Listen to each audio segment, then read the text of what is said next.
Yo, what's good everybody? It's Fright Delight coming straight from my editing laptop. All I want to say is I apologize for the terrible audio quality you're gonna hear in this video. I didn't realize it until I started trying to edit this one. It's completely my fault and I hope you guys can forgive me. I did break down and buy a new microphone. But the thing is, this little motherfucker here takes about 20 different attachments for it to work. But once I get everything situated, I'm gonna bring the best content my pockets will allow. So I appreciate y'all homies being patient with me and let's continue to grow together. Peace.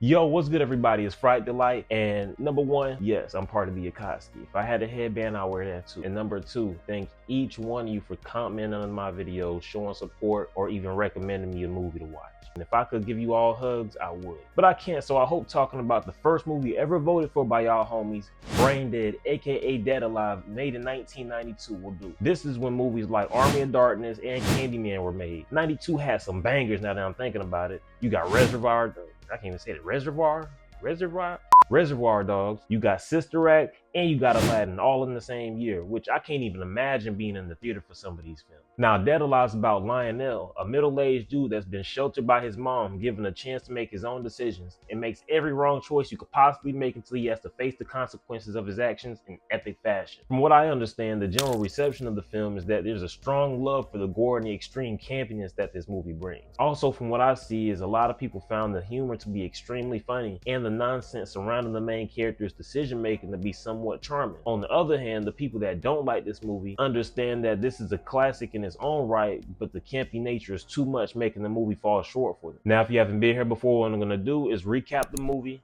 give my thoughts and opinions in between, then end it off with a tier rating that we'll be keeping track of throughout the year. Now, let's stop playing and get to it.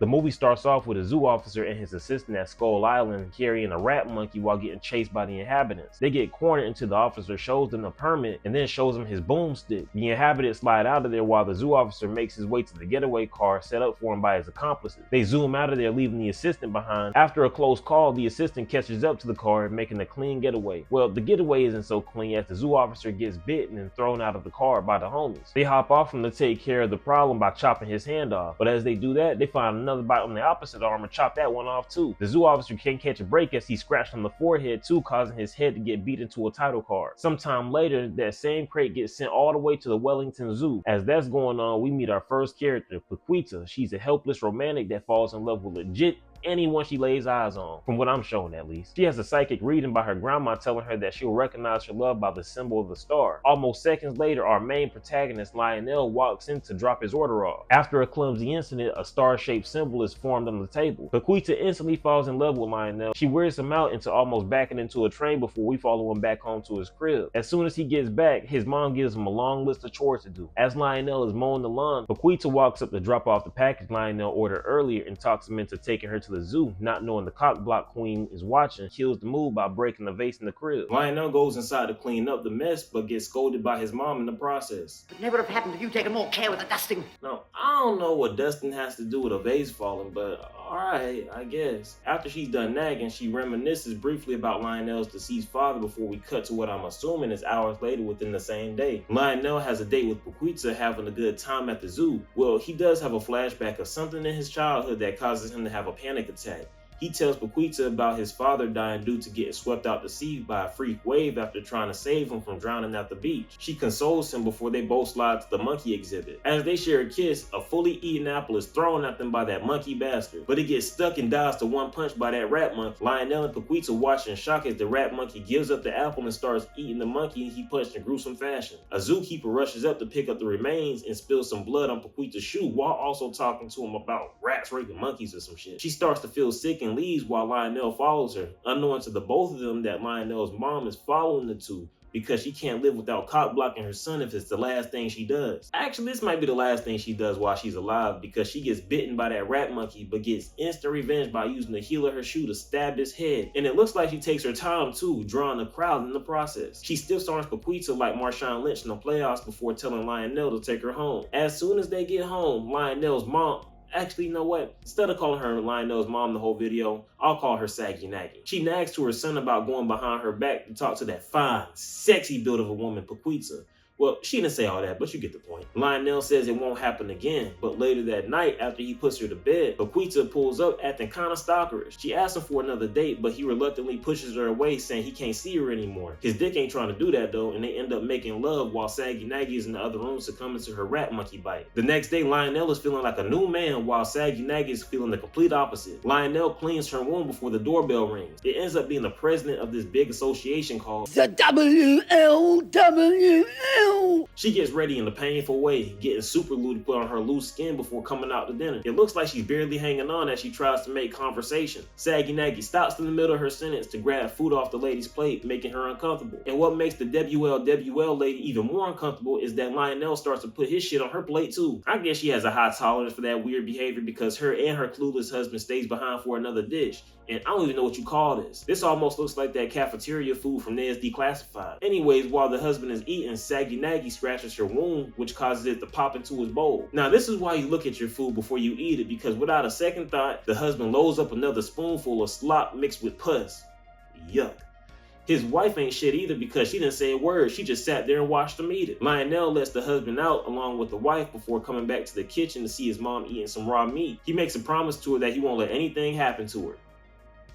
A little later, as he's scrubbing floors, Paquita rushes inside to warn him about the great danger about the path he's choosing. As she's talking to him, her dog runs upstairs in the background and they hear a scream. They rush upstairs to see Saggy Nagy with a mouth full of dog. After Lionel takes the canine out of her deep-ass throat, Saggy Nagy attacks Laquita, but she's stopped by Lionel and the nurse is contacted immediately. The nurse breaks the news that his mother has passed, but as she's letting him know, Saggy Nagy pops up behind her and breaks the nurse's fucking head open like a Pez candy. This leads to Lionel having a chase scene with some ridiculousness that's welcome because of how gory things get. Lionel gets both his mom and the newfound undead nurse in his basement before Paquita notices a thing. Through some obvious cover-ups, Lionel is able to get Paquita to leave the crib. The next day, he finds a drooling doctor. His name is legit The Vet, but he sounds like Rick Toffin from Black Ops Zombie, so I'll call him that for now. Rick Toffin gives Lionel some tranquilizers in a jug for some cash. That same day, Lionel goes downstairs well protected to inject the two undead with it, which makes no sense to me, but I'll roll with it. Lionel gets the nurse down with the trank easily while his mom gives him some problems. After a struggle, he's able to overpower her and inject the trank up her nose.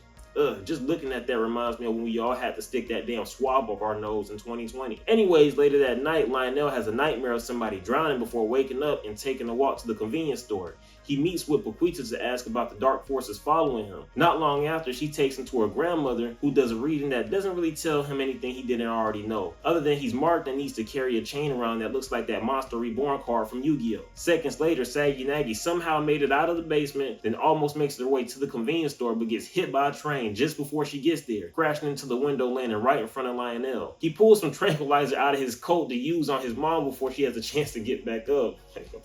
After a really bad joke, we cut to the funeral where we meet some more characters like Lionel's Uncle Les, who's a smoking asthmatic that looks like he has a small case of herpes on his lip. He hits on Paquita a couple of times with no shame in this game. As that's going on, Lionel sneaks into what I'm guessing is an embalming room to re-tranquilize his mom. As he's about to, this hack of a doctor walks in and laughs while green ooze is coming out of Lionel's mom from every hole in this disgusting scene. After they get her in the casket and the funeral service is about to begin, Lionel makes another attempt to tranquilize his mom. She looks like she was waiting for this moment, breaking out of the casket and giving him some problems. He does trank her in time, but crashes into the service in front of everyone. After that embarrassing disaster, Paquita checks on Lionel while Uncle Les is cooking up a plan after overhearing that Lionel will be the sole beneficiary to his mother's inheritance. Later that night, Lionel attempts to dig up his mom, which makes no sense, but since this movie's on fuck it, I'll say fuck it too. As he's digging, these graveyard bullies think he's grave robbing and decide not to only jump his ass, but also piss on his poor mom's grave. Justice is served quick when Saggy Nagy appears out of the ground and turns him into a bloodbath. The rest of the bullies slide out of there while Lionel is surrounded by his mom and the resurrected bullies. This leads to a scene that was darkly comedic and it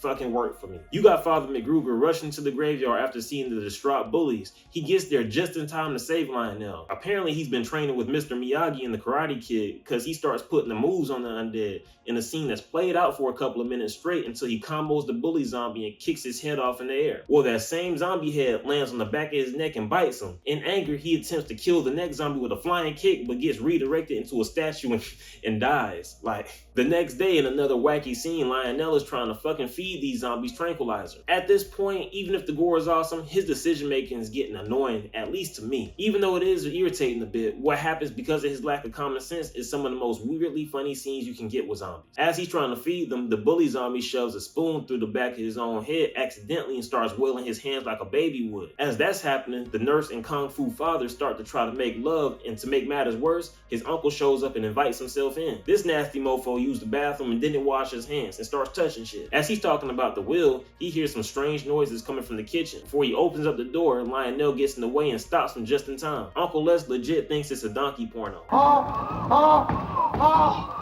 Is that the one with the donkey and the chambermaid?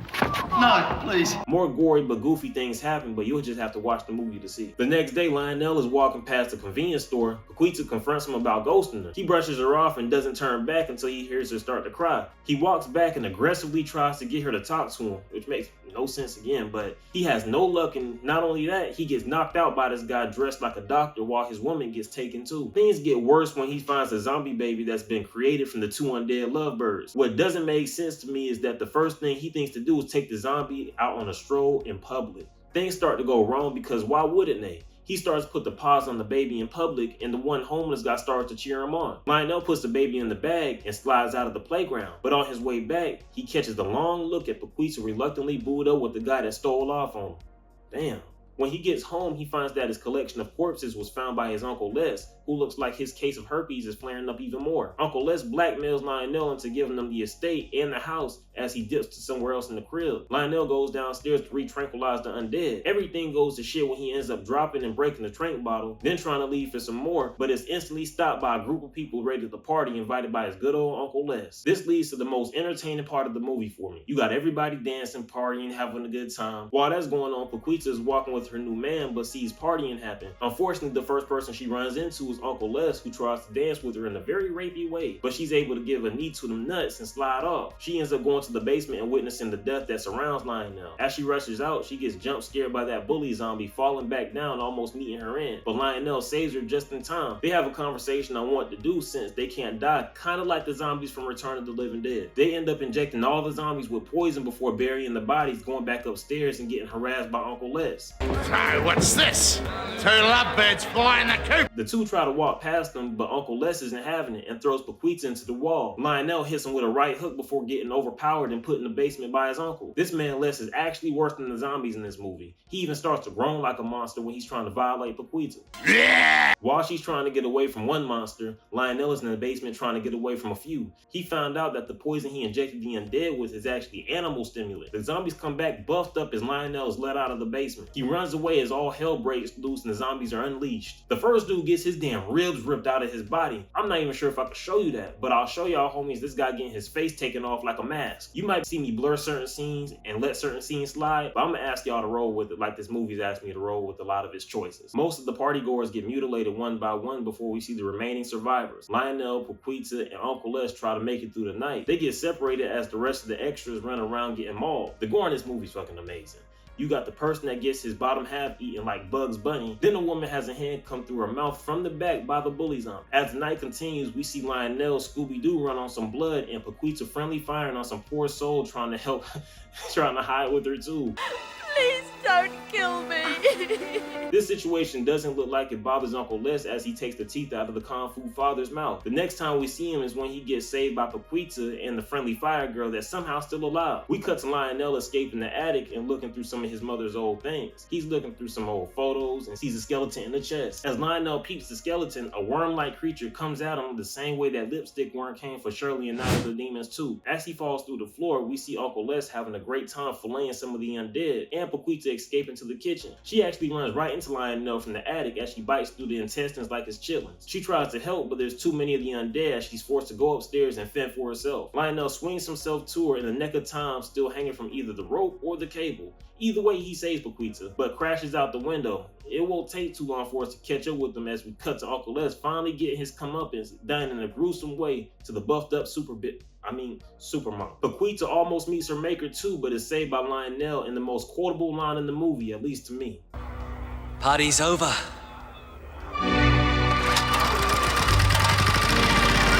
I told you it won't take long to catch up with him. Lionel starts to slice the zombies up with a lawnmower, saving Paquita just in time for her to test out the blender and put different body parts inside. Paquita is handling business inside, taking care of his creepy looking Uncle Les. She has no problem splitting his face before smashing his head into oblivion.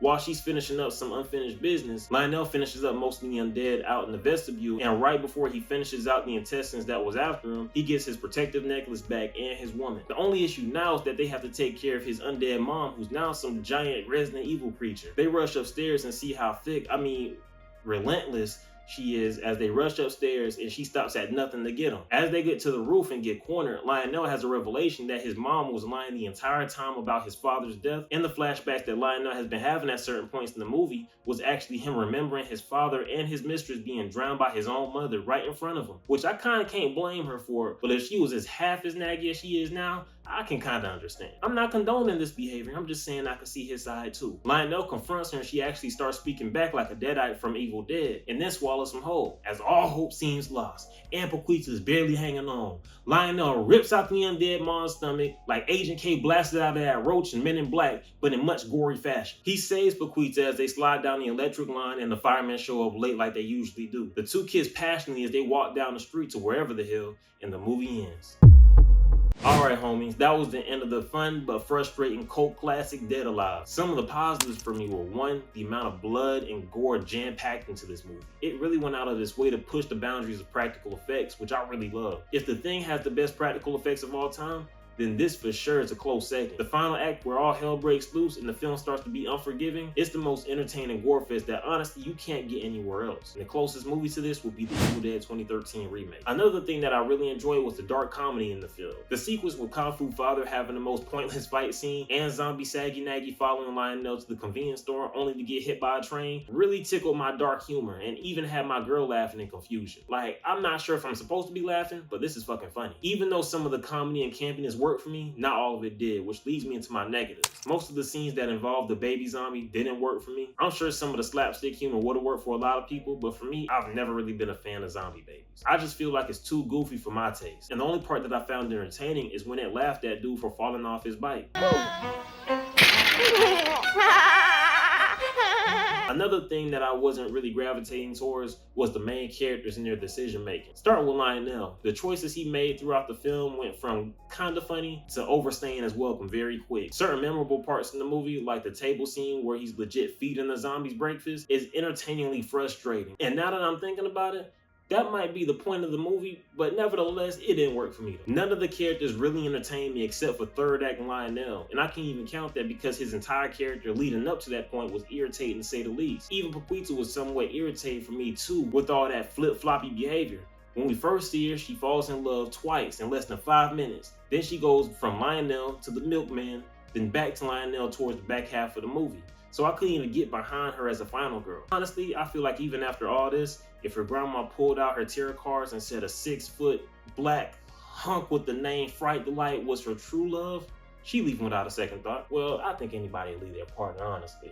I don't want to make it seem like I hate this movie with all that I said I didn't like about it, because I'm far from it, but I think that the certain scenes leading up to those memorable scenes could have been executed better, especially some of those wacky ass zoom in scenes. This is a side note, but Lionel kind of reminds me of Howard Wolowitz from the early seasons of The Big Bang Theory. Not because of his actions, but because of his mother and how dependent he is on her. He almost has the same cut too now that I'm looking at it. Anyway, that doesn't matter. What matters is where I rank this movie.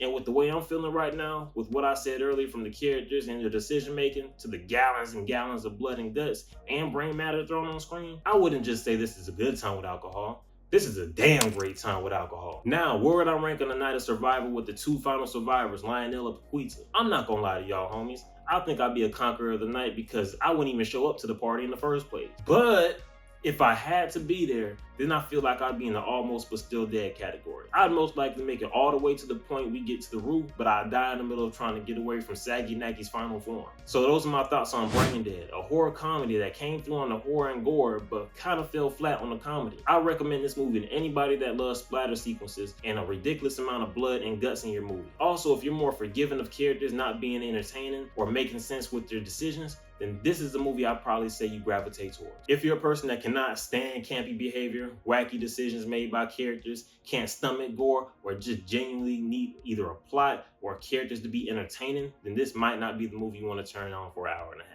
Unless you have a drink in your system. If you made it to the video, thank you so much for making it this far. Let me know what you thought about Deadalive in the comments below, even if you disagree with me. And if you enjoyed this video and have any movies that you want me to cover in the future, put that in the comments below too.